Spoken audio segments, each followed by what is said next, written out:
और अगर किसी ने बदमाशी करने का प्रयास किया, किसी बेटी को छेड़ने का प्रयास किया, किसी की इज्जत पे हाथ डालने का प्रयास किया या कहीं चोरी डकैती करने का प्रयास किया, तो अगले चौराहे पे जाते जाते पुलिस उसको स्वयं दबोच देगी, भाग नहीं पाएगा,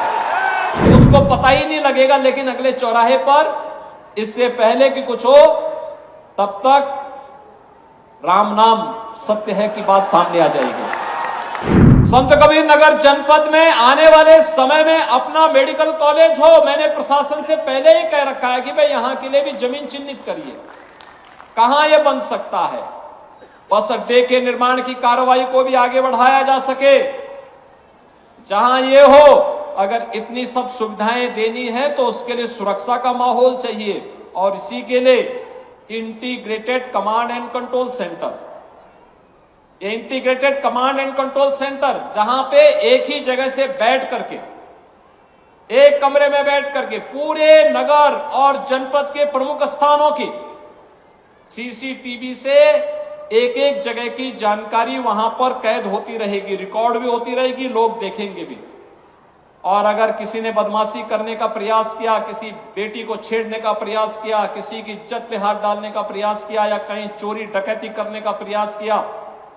तो अगले चौराहे पे जाते जाते पुलिस उसको स्वयं दबोच देगी, भाग नहीं पाएगा, वो भाग नहीं पाएगा। एक जगह से सब कुछ वहीं से उसको पता ही नहीं लगेगा। लेकिन अगले चौराहे पर इससे पहले कि कुछ हो तब तक राम नाम सत्य है की बात सामने आ जाएगी। ये कमांड एंड कंट्रोल सेंटर एक तो सुरक्षा का बेहतर माहौल देगा,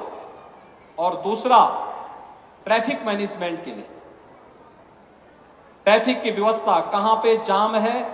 ये देखने का काम भी इसके माध्यम से ट्रैफिक पुलिस करेगी, डायरेक्शन देगी, कहां पे पुलिस को लगना है, कैसे व्यवस्था होनी है, कहां जाम है यह देखने का भी एक अवसर मिलेगा। नगर पालिका परिषद स्वच्छता के कार्यक्रम की मॉनिटरिंग भी इस ICCC से देख सकती है।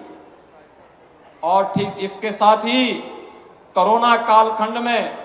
Integrated command and control centre की उपयोगिता आपने देखी होगी।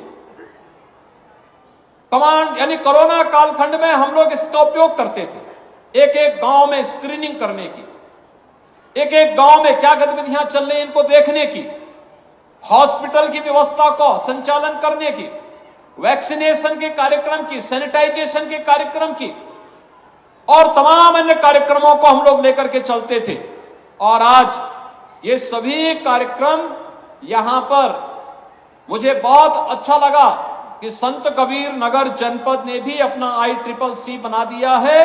और उसको व्यवस्थित तरीके से आगे बढ़ाने के लिए कार्य किया है। मैं इसके लिए यहां के जनप्रतिनिधियों को भी धन्यवाद दूंगा कि इन्होंने अपनी निधि का उपयोग भी ICCC बनाने में किया, और उसका परिणाम है कि एक सुरक्षित खलीलाबाद, सुरक्षित मगहर, सुरक्षित संत कबीर नगर, उनके प्रयासों से आज यहां पे प्रशासन और शासन की योजना का लाभ यहां पर उसके माध्यम से लोगों को प्राप्त होगा।